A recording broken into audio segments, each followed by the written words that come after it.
let's bring in Tania Velinsky. She is the treasurer and the historian of the Village Players of Birmingham. You guys have an amazing little gem of a theater over there in Birmingham. Just recently, the last to be announced to be able to reopen your doors. What's the plan going forward? Going forward, we have taken everything into that looked at every possibility of doing shows. And we're currently rehearsing 2 shows. One is a one-man show, so everyone's able to stay distance, called Buyer and Seller.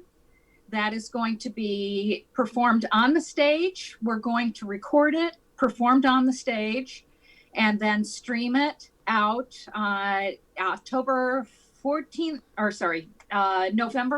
and 15th, 8 p.m. So we'll all sit and watch the stream of the recording at that time. And we're also rehearsing a show called Bells, which is 6 women. It is a play of Southern sisters. It takes place, it says it's 6 sisters and 45 phone calls. So they're all over the country. So we're actually going to record that over Zoom, which is, it's probably the most appropriate show out there to do over Zoom. And we'll be broadcasting that December 4th and 5th. So we are heavy into rehearsals for both of those. What has this been like? Do you even have enough money in the piggy bank to be able to keep the doors open? And how long, if so, how long do you think you can continue to maintain the theater? We are lucky. Village Players is in a very good financial spot. That we have some very good, fiscal minds. That we do have an endowment that we can survive several years, and we've been also very lucky with our membership. That at this time we've had most of our members have rejoined.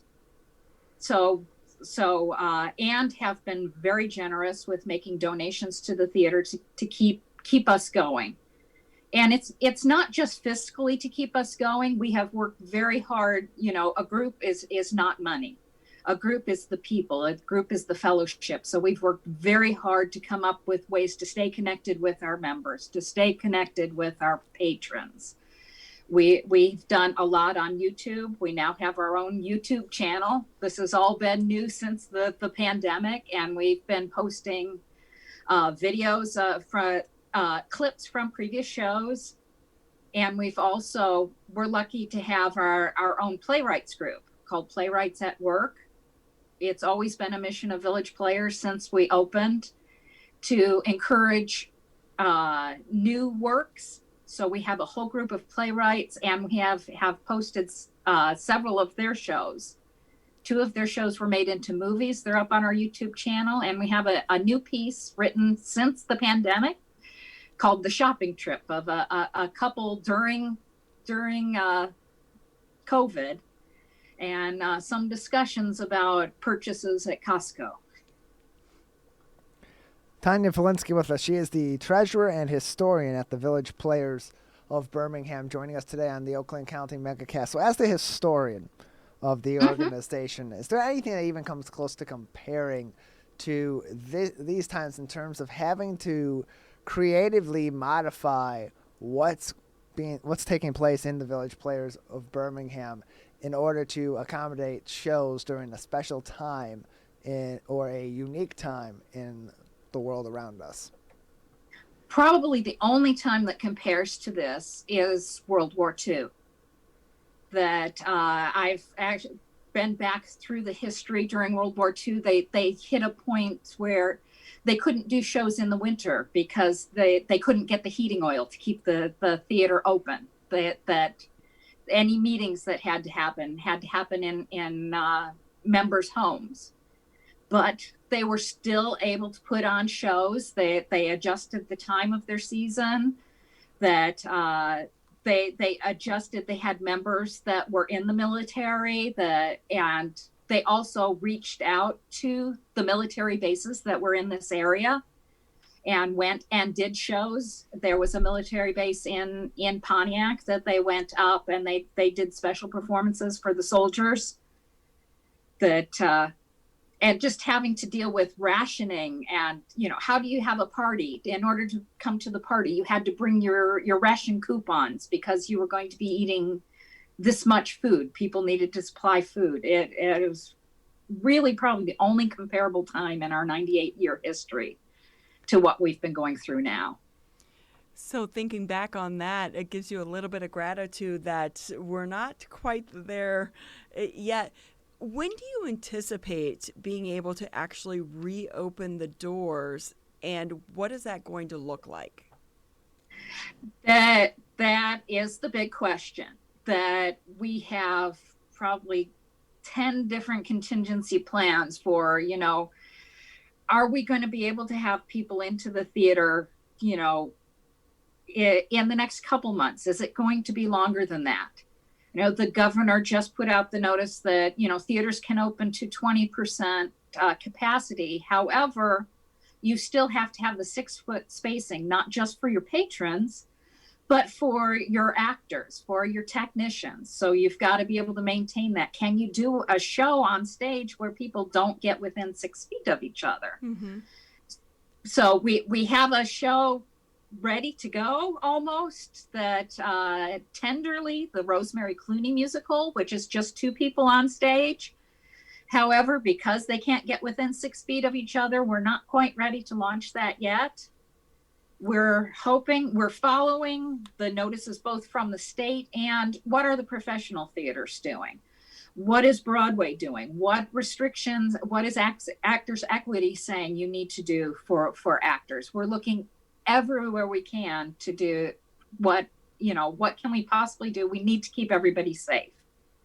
The most important thing is that everybody stay safe. So I'm guessing we're not going to see any love scenes and no kissing and no hugging up on the theater stage right now. Yes, it is going to be a long time.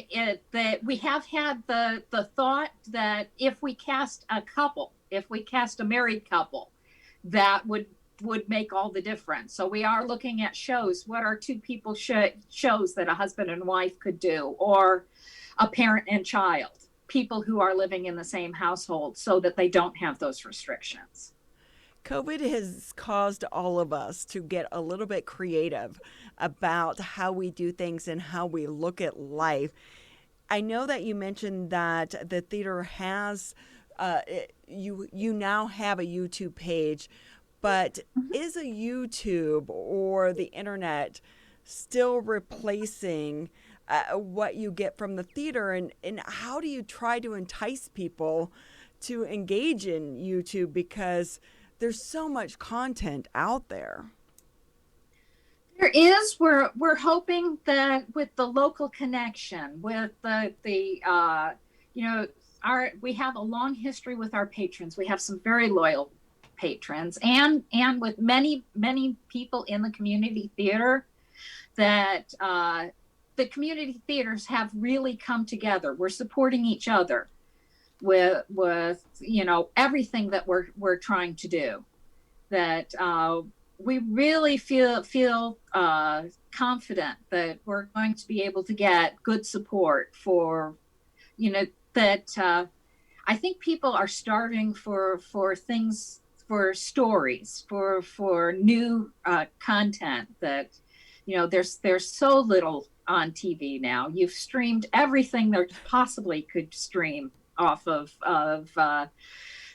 Netflix and Hulu, and just to have an evening, and we're setting it as a special evening. We could have just put them up and let you stream them anytime you want, but we feel the show's going to start at 8. It's Saturday night, that it's a special event. We're hoping that really brings people in, to bring back a little bit of those special nights that going to the theater. Yeah, that appointment setting time frame. I was even thinking about that last night, just in general, when we're watching television. It's not like back in the day where it's like the show came on Tuesday at 8, and if you missed it, you missed it, unless you had a VCR. and you could Yep. set your VCR, and heaven forbid you actually learned how to program that VCR to set Yep. that time when you weren't home. So it does kind of come back that thrill of, hey, this is a special time and a special event. How is that working, though, when you're saying, hey, we're going to sell a ticket for this, you're at home, but your ticket gives you access to this window on the internet? How does that platform work? That actually the publishers have put together a package. We sign up. We tell them we're going to be doing buyer and seller November 14th and 15th. We give them the video. They set up the ticketing. They set up the links. So we're not relying on the internet from Village Players. We're not relying on YouTube. That obviously the play publishers are all greatly hurting in these times and have been scrambling to come up with ways to be able to still lease plays. That nobody's doing in-person plays anymore, and it's actually almost changing day by day what you're able to do now. When we first started looking back in June and July, there were no shows available to stream online. You couldn't do a Zoom show. That nobody was allowed to do anything. Everything had to be live. And week by week, it's changed. The number of shows available, the options of how to do this has changed as we all get settled into, we're going to be doing this for a while. And in fact, even once we get back in the theater, there's now this whole new option of possibly, doing a mixed season. Do you do some stuff in live and you can do some stuff streaming? That it's a question, what is theater going to look like once we get out of this? Yeah, that is the silver lining coming out of this, that you are able to reach people well beyond Birmingham and the Metro Detroit area. So this could be something that sticks around for you. Yes. I'm actually in Bells, and I am looking forward to sending out the link to all my family and friends who don't live in the Detroit area, have never seen me perform.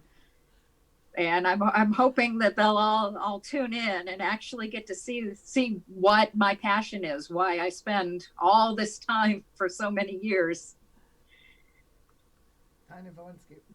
Tania Velinsky with us. She is the treasurer and historian at the Village Players of Birmingham. Just another couple minutes with you, Tania, before we let you go today. Sure. Is there anything else you'd like to talk about today that we haven't discussed, or any other important information for our audience to know about what's going on at the Village Players of Birmingham? The most important thing to know is to go to our website, birminghamvillageplayers.com, and sign up for our email list. That will get you immediate access. These two shows that we have coming up, we are working on getting them the final setup to sell tickets.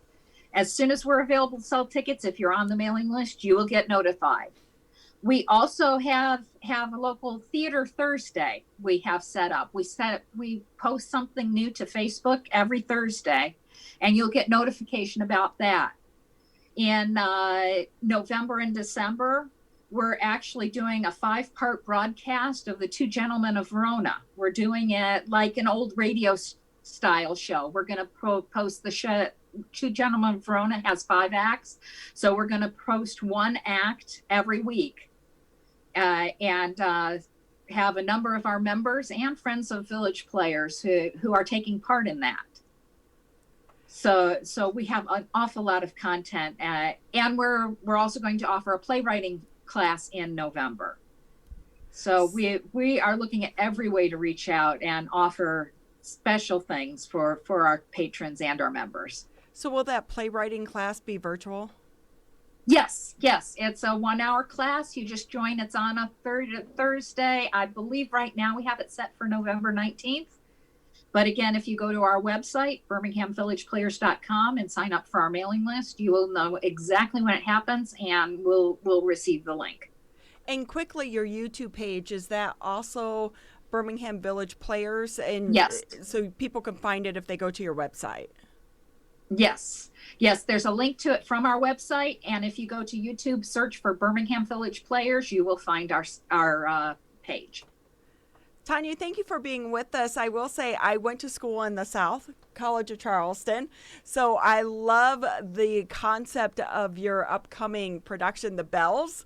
So I'll be trying to check it out as well. Thank you for being with us, and we're hoping that COVID-19 doesn't end the creativity of our plays, because while we all love to watch a movie, there's nothing like seeing a performance in person. So we hope you continued success and that the theater over there can keep its doors open. Thank you for being with us.